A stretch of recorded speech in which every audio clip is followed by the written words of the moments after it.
Hello दोस्तों जैसा कि आप जानते हैं कि 28 अगस्त को लगभग 2:30 बजे के करीब नोएडा के सेक्टर 93A में स्थित ट्विन टावर को गिरा दिया गया। इसको गिराने के लिए 3700 किलोग्राम बारूद का इस्तेमाल किया गया और इसे जमीन दोज होने में महज 15 सेकंड का ही वक्त लगा।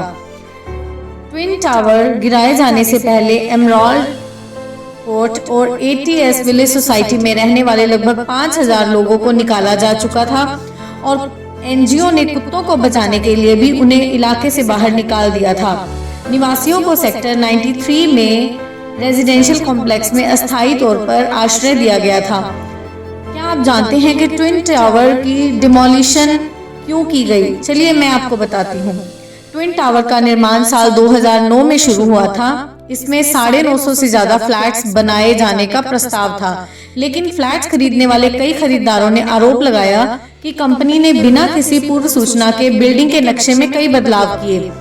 इसे लेकर इलाहाबाद कोर्ट में 2012 में याचिका दायर की गई। इलाहाबाद कोर्ट ने 2014 में ट्विन टावर के निर्माण को अवैध घोषित करते हुए इसे गिराने के निर्देश दिए।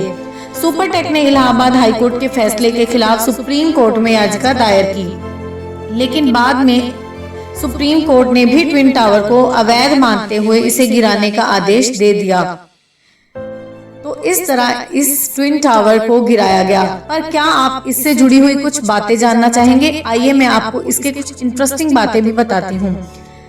नोएडा में 103 मीटर लंबे 32 मंजिला सुपरटेक ट्विन टावरों को 31 अगस्त 2021 को सुप्रीम कोर्ट ने अवैध घोषित कर दिया था। टावर्स एपेक्स और सैन 28 अगस्त 2022 को दोपहर 2:30 बजे गिराए गए। ये टावर दुनिया की तीसरी सबसे ऊंची इमारत होगी जिसे तोड़ा गया। एक इमारत की ऊंचाई 103 मीटर थी और दूसरी की 97 मीटर। दिल्ली के कुतुब मीनार से भी ऊंचे 2 टावरों को गिराने का काम 6 सदस्यीय टीम के लिए सबसे मुश्किल कामों में से एक था।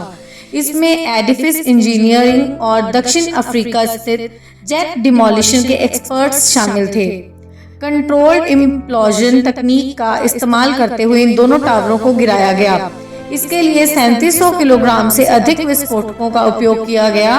इसके कॉलम और शियर में ड्रिल किए गए 9400 छेदों में भर दिया गया।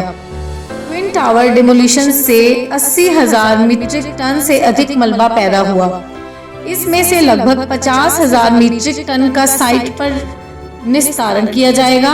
इसके अलावा बाकी का बचा हुआ 28,000 मीट्रिक टन मलबे को नोएडा अथॉरिटी के sector 80 construction and demolition waste plant में वैज्ञानिक रूप से संसाधित किया जाएगा। डिमोलिशन करने वाली कंपनी एडिफिस इंजीनियरिंग मलबे को प्लांट तक पहुंचाएगी। मलबे को हटाने में कम से कम 3 महीने लगेंगे। विस्फोट के प्रभाव को कम करने के लिए ट्विन टावर्स के बीम और पिलर्स को जियो टेक्सटाइल मटेरियल में लपेटा गया है। डिमोलिशन की प्रक्रिया 12 से 13 सेकंड में पूरी हो गई। धमाके की आवाज करीब 150 से 200 डेसिबल रही।